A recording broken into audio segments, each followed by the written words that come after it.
Hi everyone, so here are the step-by-step video guide to how to do your salt cure. Now I've mentioned about the movable salt cure as well as the non-movable salt cure. They both start the same way, but the movable salt cure actually has some additional steps after that, but I'll go through that with you guys. So these are the things that you would need to start out the non-movable ones. So you're gonna need a clear glass jar.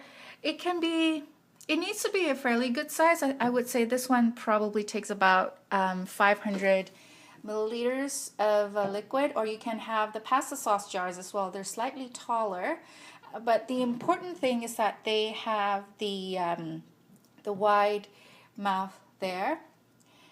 You'll also need 6 pennies or 6 dimes, and this one is really important, not just sea salt. I'll give you the English side. It should be coarse sea salt. And it says here somewhere that it's sea salt.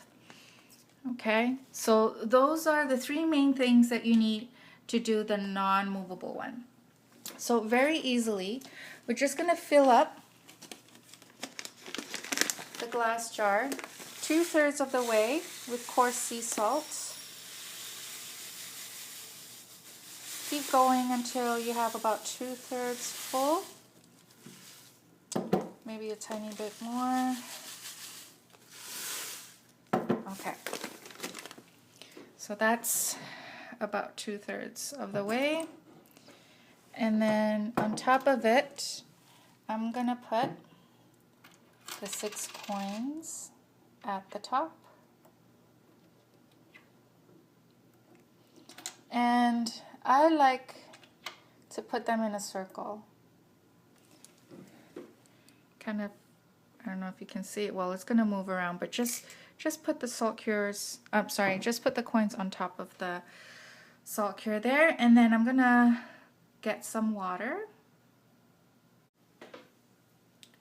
Okay, so now we are going to top it all up with water.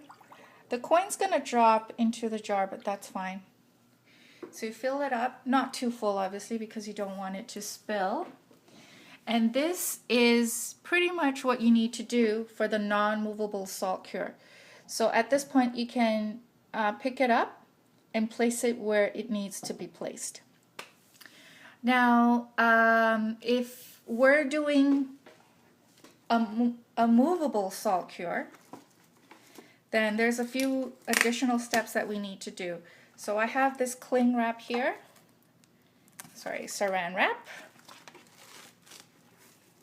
Different parts of the world probably call it slightly different, but as long as it clings to your jar, you're good.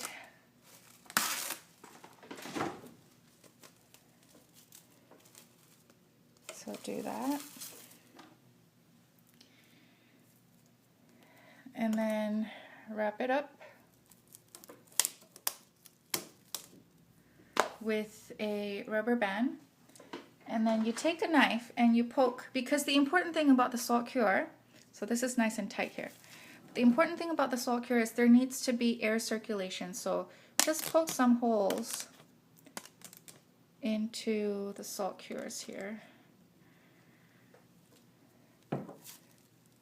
And I'm just gonna circle this a little bit just to make the holes a little bit bigger. Maybe one more, maybe a couple more. Okay, so now this is, and now I'm gonna have the last step to the salt cure is to wrap it up with aluminum wrap. Oh, sorry, yeah, there you go. So that is the salt cure. Now, many will agree it doesn't look really pretty. The salt cure, you can put them on the floor, or you can have them, like, let's say these are pieces of furniture. You can just kind of hide them in between furnitures lower on the floor, that is fine too. Or if this is the top of a cabinet, you can put it on top of the cabinet as well. However, if this is a high traffic area, let's say, you know, if you need a salt cure in the kitchen and the only spot you have is a kitchen counter or anywhere else, and you don't want people to, you know, to ask you what they are, what I normally do is I take a bigger, this is actually like a kitchen, you know, a spot where you put kitchen utensils or even like bathroom accessories or even actual pots or vases. You can use them as well, as long as it's fairly tall and can kind of hide the salt cure. I'm just going to move this up a little so you can see how it looks like. So the salt cure actually, you know, unless people actually peer over the jar, they're not going to see the salt cure inside. So if you place it that way and you make sure you don't cover it, but you make sure that there's air circulation, you're good to go. Okay, so as you guys can see, in terms of the crystallization, the crystallization most of the time, they're around the top of the lid. Sometimes they'll go around the jar. And depending on the affliction, if the affliction is really, really strong, I've had clients that tell me that the crystallization is actually all over the jar. They can't even see the glass anymore.